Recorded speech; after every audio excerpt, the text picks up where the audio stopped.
Langkah pertama, ini saya sudah siapkan 150 gram kacang tanah. Lalu kacang tanahnya ini akan saya sangrai. Jadi ini kita sangrai sampai kacangnya benar-benar matang.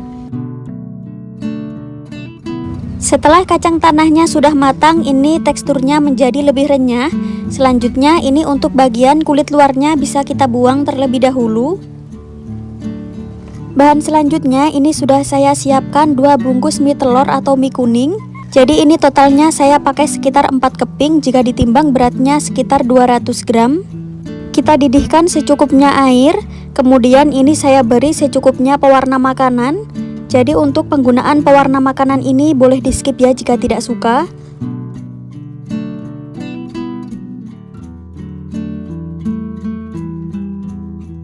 Setelah sudah dipastikan airnya sudah mendidih seperti ini, lalu bisa kita matikan apinya.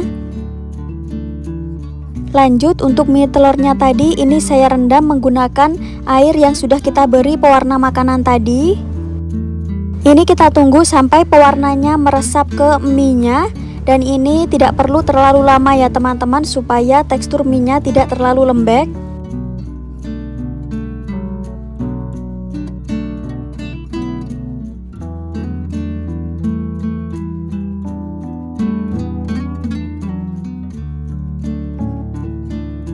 Nah, jadi ini tidak perlu sampai mie-nya empuk ya teman-teman, cukup sampai pewarnanya ini meresap ke mie-nya.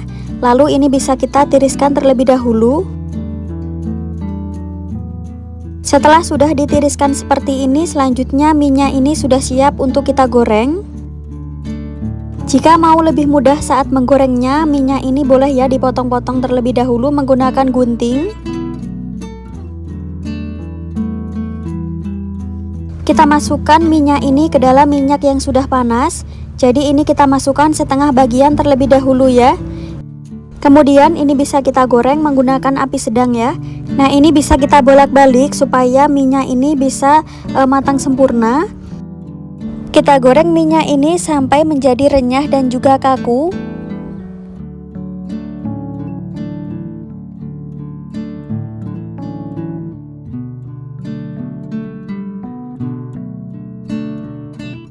Nah, ini minyaknya sudah tenang ya teman-teman, tandanya mie-nya sudah siap kita angkat. Untuk tekstur mie-nya ini juga sudah kaku.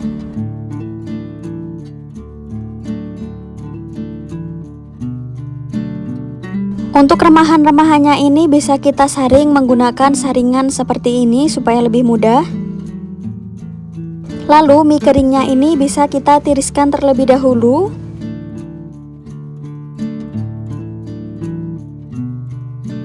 Ini tadi semuanya sudah selesai saya goreng. Selanjutnya mie-nya ini akan saya patah-patahkan terlebih dahulu. Jadi ini kita patah-patahkan seperti ini ya teman-teman, supaya nanti lebih mudah saat mengaduknya. Untuk kacang tanahnya tadi ini juga sudah bersih ya teman-teman, jadi sudah saya buang bagian kulit luarnya. Siapkan wajan atau pan, masukkan 125 gram gula pasir, tambahkan secukupnya vanila. Lalu ini akan saya tambahkan secukupnya madu.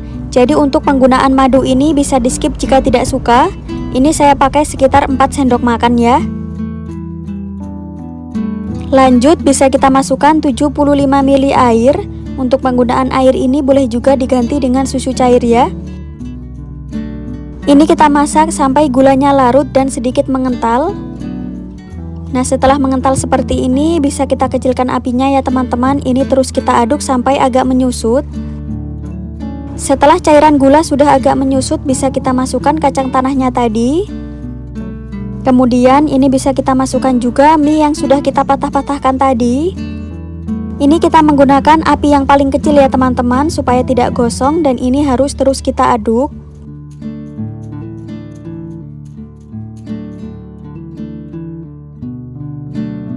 Nah, ini harus terus kita aduk sampai jika diaduk sudah terasa lengket. Setelah cairan gulanya sudah benar-benar kering dan ini jika diaduk sudah lengket, tandanya sudah siap untuk kita angkat. Siapkan loyang, alasi menggunakan plastik seperti ini, kemudian untuk kuenya langsung bisa kita tuang.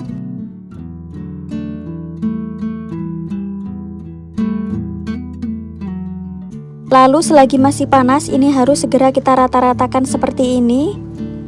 Dan ini harus ditekan-tekan ya teman-teman, jadi supaya nanti kuenya bisa dipotong-potong.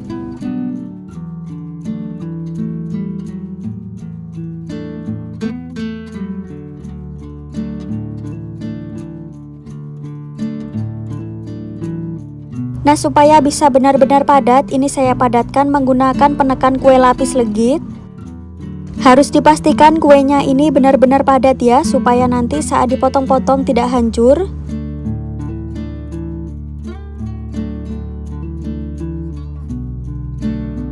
Setelah dirasa sudah benar-benar padat, ini bisa kita tunggu sampai benar-benar mengeras. Setelah sekitar 2-4 jam, ini kuenya sudah mengeras, kemudian bisa kita keluarkan dari loyangnya. Jadi supaya kuenya ini lebih cepat mengeras, ini bisa disimpan di kulkas ataupun bisa diangin-anginkan.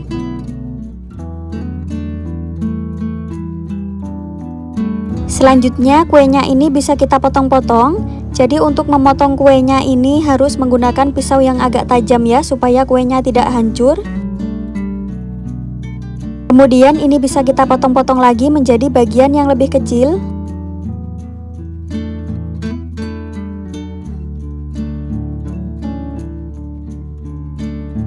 Nah, ini kuenya sudah siap untuk disajikan. Jadi tekstur kuenya ini renyah dan juga manisnya pas ya teman-teman. Enak banget, kalian harus coba resepnya. Kue ini sangat cocok banget ya untuk dijadikan camilan ataupun ide jualan. Sangat cocok juga untuk dijadikan isian toples lebaran nanti. Bagaimana, mudah banget ya cara bikinnya. Jadi silahkan dicoba ya resepnya. Sekian dulu, terima kasih. Kali ini saya mau membagikan resep kue yang bikinnya sangat gampang. Kue unik ini masih banyak banget yang belum mengetahui resepnya. Rasa kuenya sangat enak banget dan juga awet sampai berhari-hari. Untuk mengetahui cara bikinnya, tonton videonya sampai selesai. Langkah pertama, kita siapkan 100 gram kacang tanah yang sudah dicuci bersih. Kemudian kacang tanahnya ini akan saya sangrai. Jadi ini saya sangrai menggunakan api yang sangat kecil ya teman-teman. Setelah kacangnya sudah kecoklatan, matikan apinya. Lalu ini akan saya tekan-tekan seperti ini supaya kulit bagian luarnya bisa terkelupas. Setelah kulit luarnya sudah terkelupas seperti ini, selanjutnya ini bisa kita buang kulit luarnya dan ini bisa kita sisihkan dulu. Lanjut, ini saya sangrai 50 gram wijen, kemudian ini kita sangrai sebentar saja ya, jadi tidak perlu terlalu lama. Setelah wijennya sudah agak kecoklatan seperti ini, selanjutnya wijen ini bisa kita sisihkan dulu. Siapkan secukupnya air, kemudian ini kita rebus, lalu ini saya tambahkan secukupnya pasta pandan. Jadi ini kita rebus airnya sampai benar-benar mendidih. Jika sudah mendidih seperti ini, kita matikan apinya. Siapkan 4 keping mie kuning atau mie telur seperti ini. Jika ditimbang untuk minyak ini beratnya kisaran 200 gram. Langkah berikutnya, untuk minyak ini akan saya pindahkan ke wadah lain. Kemudian minyak ini bisa kita siram menggunakan air pandan yang sudah kita rebus tadi. Pastikan untuk airnya masih benar-benar panas. Jadi ini kita rendam sebentar saja ya teman-teman, tidak perlu terlalu lama. Kita rendam minyak ini sampai setengah matang atau sampai warnanya sedikit berubah kehijauan. Ini minyak sudah setengah matang dan untuk warnanya juga sudah hijau cantik ya. Selanjutnya minyak ini bisa kita tiriskan. Jadi pastikan untuk minyak ini kita tiriskan dulu. Nah, untuk minyak ini sudah benar-benar kering dan tidak lengket ya teman-teman. Selanjutnya minyak ini sudah siap untuk kita goreng. Siapkan minyak yang sudah panas. Lalu bisa kita masukkan minyak secukupnya saja, tidak usah terlalu banyak. Supaya matang merata, minyak ini bisa kita bolak-balik ya. Jadi untuk minyak ini kita goreng sampai kering. Untuk apinya jangan menggunakan api yang terlalu besar ya, supaya minyak ini tidak gosong.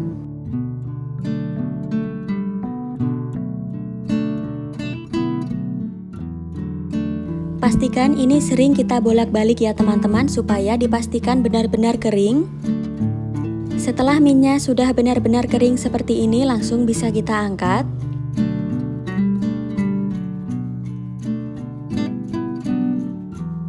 Untuk mengambil remahannya ini bisa kita menggunakan saringan seperti ini supaya lebih mudah. Selanjutnya minyak ini bisa kita tiriskan dulu. Ini minyak tadi sudah saya goreng semuanya. Lalu minyak ini bisa kita patah-patahkan seperti ini.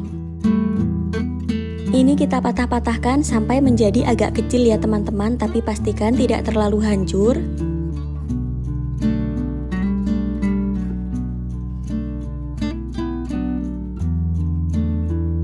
Untuk hasil akhirnya kurang lebih seperti ini. Kemudian minyak ini bisa kita sisihkan terlebih dahulu. Ini sudah saya siapkan kacang tanah yang sudah kita sangrai tadi dan sudah saya buang kulit luarnya. Siapkan juga wijen yang sudah kita sangrai tadi. Masukkan 100 gram gula pasir ke dalam wajan atau pan. Tambahkan secukupnya vanila. Lalu beri 1/4 sendok teh garam. Lanjut kita masukkan 75 ml air, bisa juga menggunakan santan. Kita masak sampai gulanya ini mencair. Setelah gulanya sudah mencair seperti ini, kemudian saya tambahkan 4 sendok makan madu. Jadi untuk penggunaan madu ini juga boleh di skip ya jika tidak suka. Nah, ini bisa kita masak sampai airnya ini agak menyusut dan juga agak mengental ya. Setelah airnya sudah agak menyusut dan mengental, kemudian bisa kita masukkan kacang dan juga wijen. Lalu bisa kita masukkan juga mie yang sudah kita patah-patahkan tadi. Ini kita menggunakan api yang paling kecil ya teman-teman, sambil ini terus kita aduk. Kita aduk agak cepat supaya tidak menggumpal ya. Jadi ini kita masak sebentar saja atau sampai airnya ini benar-benar menyusut. Jika diaduk sudah terasa lengket dan juga air sudah menyusut seperti ini, bisa kita matikan apinya. Siapkan loyang ukuran 22 cm, ini saya alasi menggunakan plastik.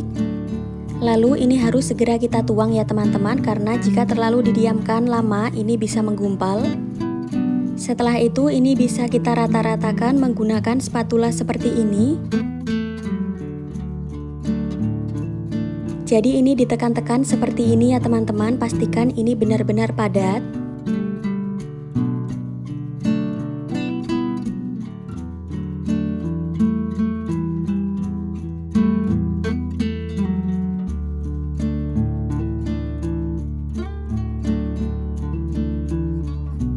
Supaya bisa benar-benar padat, ini saya menggunakan penekan lapis legit seperti ini. Kalau kalian tidak memiliki alat seperti ini, bisa ditekan-tekan menggunakan spatula saja ya. Usahakan kuenya ini sampai benar-benar padat seperti ini. Lalu bisa kita tunggu sampai benar-benar mengering kisaran 2 jam ya. Setelah kuenya benar-benar sudah menyatu dan kering seperti ini, bisa kita keluarkan dari loyangnya.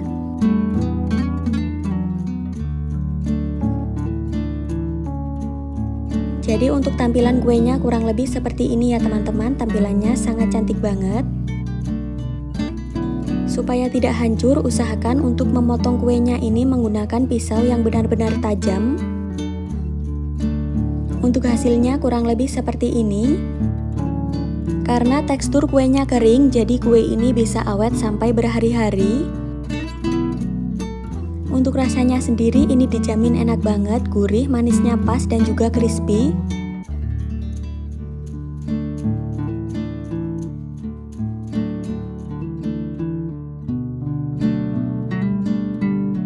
Bagaimana, mudah banget ya cara bikinnya, jadi silahkan dicoba ya resepnya. Sekian dulu, terima kasih.